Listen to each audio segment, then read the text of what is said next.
Oh, goddamn. Ooh, that's delicious. Yeah? Let's do this. All right. Happy Cinco de Mayo, amigos, amigas, todos de los gentes. This episode, let's savor the prayer.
Happy Cinco de Mayo, ladies and gentlemen, theys and thems.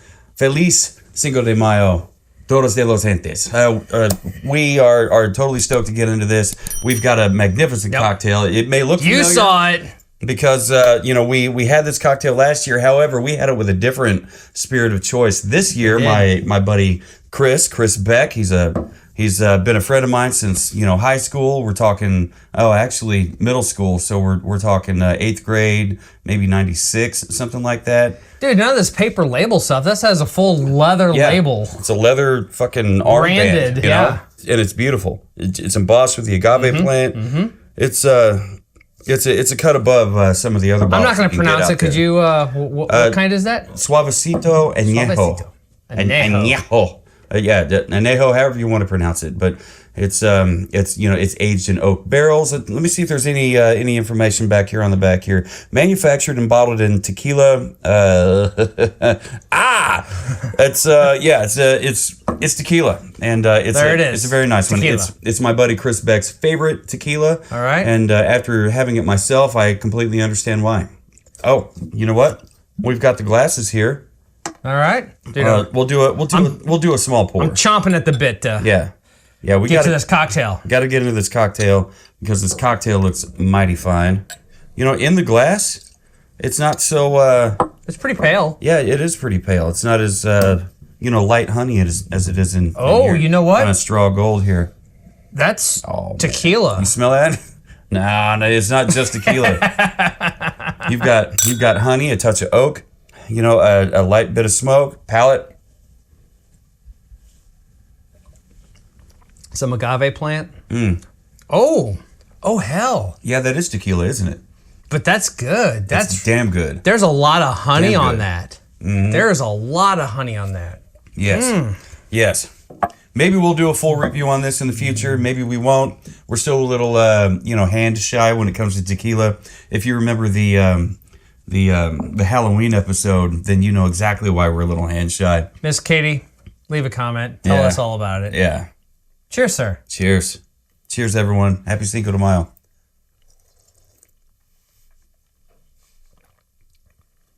Oh, yeah. Muy bueno. Yeah, yeah. Oh, you got the avocado. Some spice. You got that spice coming in on the back Yes. end. That tahine. Now, I know you're not a big spice heat kind of guy. I'm not. I think that has a nice jalapeno spice on the back end of that. And it's not overbearing. There's enough sweetness. I think it balances, but I love hot stuff, so. I do too, as long as it's not like, trying to murder me. Sometimes it does that. It's like, why? I want to enjoy my food. Why does my food want to hurt me? Or drip down my entire being. I'm licking the agave and the tahini off the end of it, and I wasn't paying attention. All of a sudden, the barrel got a little bit of margarita, and I got a little bit of margarita. Oh, that is, dude, hands down. This is my favorite. I'm not a big margarita guy. You're not? But this, I like them. This is the world's best margarita. There's more to it. It's yeah. I mean, when you have a regular margarita, the tequila daisy, there's some heat. You've got you've got lime juice, you've got Cointreau, you've got the tequila of choice, ice. What am I missing? There's agave syrup. Right? Agave syrup. You can shake it. You can stir and I it, think the tahini versus just a regular salt on the rim puts it in a different category. Man, this is good. Yeah, I have coworkers that use tahini on like everything. I'm like, stop it, but they like it. So more power to them. The avocado that we muddled in there, it gives it a little bit of creaminess, right? But it's not. You can use avocado in place of regular butter. It's strained, so you're not getting clumps or you're not. I mean, you might pieces get of it. A couple little flecks. So it's it's strained in there. Cilantro in there. But the taste is a little bit creamier, that I feel, than just a standard margarita. Yeah, yeah. And so, not to give you a full-fledged history lesson. Thank you for being a Patreon, but if you've read the newsletter, then you see what I wrote in there about it. Just a little bit about the events of May 5th, 1862, and nice. And what's really weird is that for Mexicans, they don't really care much about that day. It's about what how we feel in the United States about Canada Boxing Day or something. We just it's whatever. But here in the United States, we use it as an excuse to celebrate Mexican culture and cuisine. Not to give a comparison, but it's also why St. Patrick's Day is such a big holiday in the U.S. Yeah. You know what? Unfortunately, not to get too liberal with it or whatever, but it can be a bit watered down. I think both St. Patrick's Day and Cinco de Mayo. We claim that we're celebrating their heritage and their culture, and we just want our Taco Tuesday, and we want to drink tequila. Our margaritas, and their tequila and stuff, and celebrate that way. But since when do we need a reason to celebrate anything? It's for the podcast. But I will tell you, I am here for this margarita. Yeah, this is a beautiful, beautiful margarita. You can find the recipe and the ingredients for this on the in the cocktail section of savorthebeer.com. And if you scroll a little bit, you'll find last year's variation of this one. Yep. This one, I believe, I need to go back and revisit what's online, because I think last year's had jalapeno in it. It was not the garnish on top. It was not. I think this one and maybe it's the garnish. Maybe I just cut my jalapeno slices a little bit thicker this year, but there's a little bit of heat to this. Yeah. And I'm not mad at it. I love a little bit of heat. This one here, it's the same proof on the tequila as last year. 86? No, 35%. So right at 70. Yeah. Wow. Yeah. And for whatever reason, tequilas are always a lower proof, right there at 70%. I don't know if it's international trade rule or what, but that's just where they like to keep it, and that's fine too, because as we learned with y'all watching this. Anybody got any ice cream? Y'all watching this? Y'all ready for this? There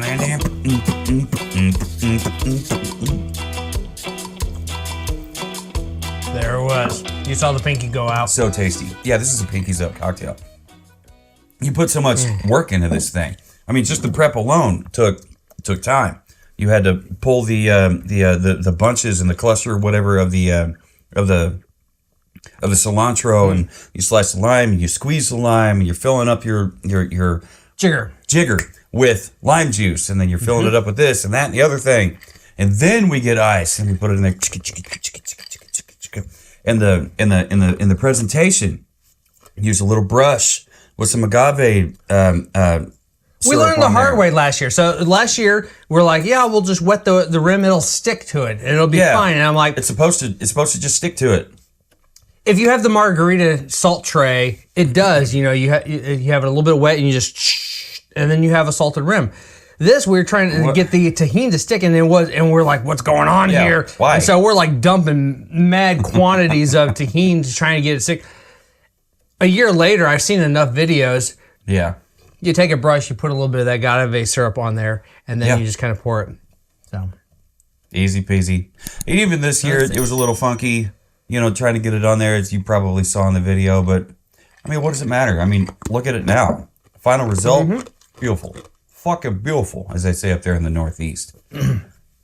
Yes, lesson learned this year is wait to put your ice in the glass so you can roll the glass in the tahini, and then put some ice in there. Yeah, yeah. So for everybody watching and or listening at home, maybe you do that with your glass and then stick it in the freezer. And then stick it in the freezer. Absolutely. You know, it stays chilled. That's what this podcast is about. It's about learning and evolving. We make tricks. We may completely screw something up this time. Last year's Mother's Day, we completely bombed a cocktail. We thought it was going to be good too. We thought it was going to be great, and it was so awful. But we pivoted. We did. We turned a peanut butter and jelly cocktail into a banana old fashioned. Yeah, like a banana old fashioned. Yeah. Ooh, I'm on fire. He says that now. Give him about 12, 16 hours. Wow. So let us know. How are you celebrating Cinco de Mayo? Do you go out? Sinuses are clearing. Do you fire up the grill and grill your burritos, or do you have a nice chicken taco salad from Carlito's in Raytown? What do you do? How do you celebrate? We want to know. Leave us a comment. If you're watching on YouTube, please, hit subscribe and click that bell notification to stay up to date on all things Savor the Burn. And if you're listening to podcast, on audio only, whether that's Spotify or, Apple or iTunes, Amazon, Pandora, all of them, whatever app you use to consume your podcast content, we're there. Yep. By golly. And if you want to check out that newsletter, what I was talking about earlier, that's only available to Patreons. One, you can sign up for Patreon free. Yeah. You can always do that. But if you sign up for the paid subscription, starting at $3? $3. We have tiers, right? It's like $3, $5, and like $10 or something, right? And each one gets you a little something different. I need a little more water. Nice. Yeah, my water's across the room. That's why I'm taking it a little easy on my cocktail, on my tequila daisy, my avocado. Spicy avocado. Spicy? Yeah. Margarita. Very tasty. So yeah, if you want to check out our Patreon, please do. Have at it. And for those that already are, thank you so much. Yeah. And once again, let us know what it is that you do for your Cinco de Mayo celebrations, or if you even do it anything at all. Maybe you're like the folks down there in Mexico. They don't really care too much about the date. Here in America, we care. We absolutely care. It gives us a reason to celebrate the culture and the heritage and the tequila and the recipes. And learn how to make great cocktails like this. Absolutely, yeah. Like we wouldn't know how to make this if it wasn't for the events of May 5th, 1862. Battle of Puebla. Down with the French. It's a long time ago. whatever. Anyway, so no matter who you are, where you are, what you're celebrating, who you're celebrating it with, and what you're drinking to celebrate it, never forget. Keep on burning.